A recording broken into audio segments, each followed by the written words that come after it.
Allez-y, bien sûr. Merci à vous. Je ne sais pas si vous m'entendez bien. Oui. En tout cas, moi, je vous entends. Non, simplement un mot d'abord, Monsieur le Président, sur cette délibération où effectivement nous avions un peu les mêmes réflexions et interrogations sur le report des 9 millions d'euros. Et il a été posé la question en commission des finances de savoir si, notamment sur ces 9 millions d'euros, opportun de commencer à provisionner une partie de ces montants. Et donc la question est restée en suspens. Si vous me permettez quand même, Monsieur le Président, très rapidement de porter un rapide regard sur deux autres points.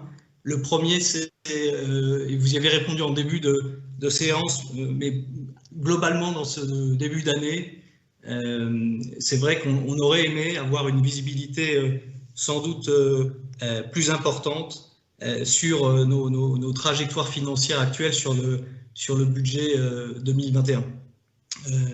Alors je crois qu'il y a un document qui a circulé pour les chanceux qui sont aujourd'hui présents physiquement dans l'hémicycle, mais il est clair que si nous avons l'occasion dans une commission, puisque nous n'aurons pas de session, mais d'avoir un point sur l'évolution de la consommation du budget 2021, en se rappelant les remarques que nous avions portées sur la trajectoire financière de ce début d'année 2021, avec notamment des niveaux de recettes qui étaient élevés, des niveaux de dépenses qui étaient ambitieuses. Voilà, je pense qu'il serait utile d'avoir un point d'actualisation, même si Jean-Michel Méliès a commencé à nous donner des nouvelles, semble-t-il, plutôt rassurantes, tant en côté recettes que des dépenses. Je pense que compte tenu de la crise, il est dommage de ne pas avoir eu, mais peut-être que les réponses sont dans le document que vous avez donné ce matin et auquel je n'ai pas eu accès, mais des éléments qui peuvent nous donner les premières orientations de la façon dont le budget 2020 s'exécute correctement ou s'il nécessite des corrections de trajectoire. Le deuxième point, toujours un peu sur la question de trajectoire financière et de budget, je crois que ça a été dit tout à l'heure par Pascal Requena. Je m'associe à son propos de dire que je pense vraiment qu'il est dommage que nous n'ayons pas la possibilité d'examiner le compte administratif 2020, même pour vous, je pense qu'effectivement, on ne sait jamais de quoi le lendemain sont faits. Et je pense que de finir cette mandature avec un compte administratif qui aurait été examiné par l'Assemblée aurait été quelque chose, je crois, de positif. On sait que cette année a été en plus marquée par des événements exogènes lourds. Et je pense que ça aurait été aussi l'occasion de faire un point, même si cela a été partiellement fait aujourd'hui, sur l'ensemble de la mandature 2015-2020, qui a été marquée, on le sait, pour des raisons exogènes, je n'y reviendrai pas, mais aussi endogènes, par des dégradations sévères et fortes de nos ratios financiers.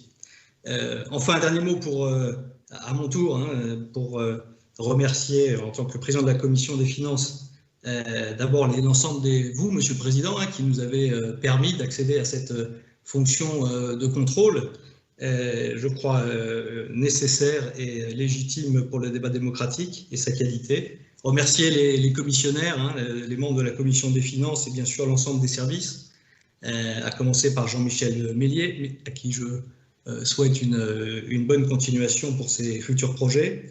Je pense et j'espère en tout cas qu'au travers de nos débats riches, ils l'ont été évidemment plus avant la période du Covid qu'après, mais nous avons utilement éclairé l'Assemblée régionale sur la question budgétaire. Je pense notamment aux outils de suivi que nous avons mis en place, le compte administratif anticipé, les outils de suivi de trajectoire budgétaire, justement, le travail nourri que nous avons fait pendant les audits de la région Poitou-Charentes, ou encore la répartition des aides entre les territoires, ou encore les risques sur les emprunts toxiques qui ont pesé à un moment donné sur la région.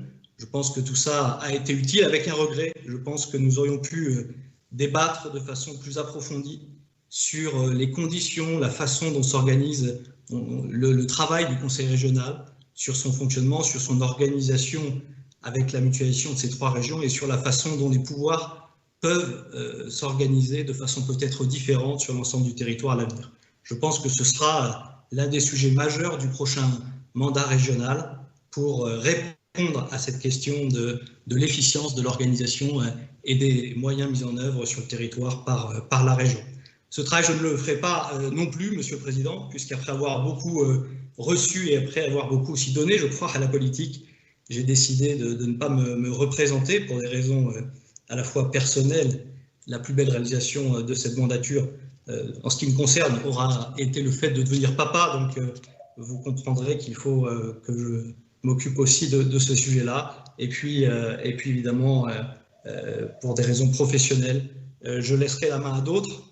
Mais je veux ici remercier chacune et chacun d'entre vous, dire que la politique, c'est absolument quelque chose d'épanouissant, de formidable, c'est quelque chose aussi d'exigeant, qui nécessite un engagement quotidien, ou presque, et que la politique, ça peut aussi être parfois brutal.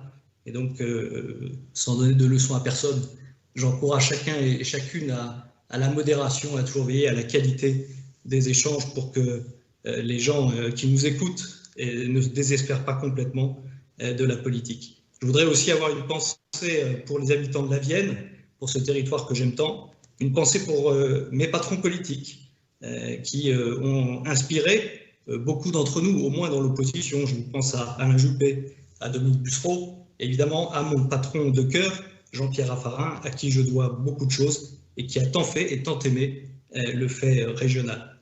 Je voudrais souhaiter bonne chance à ceux qui vont continuer. Et évidemment, vous comprendrez, Monsieur le Président, en vous saluant, que j'appuie évidemment cette chance du côté plus profondément, du côté de mon ami Nicolas Florian, à qui j'adresse amitié et soutien. Je vous remercie.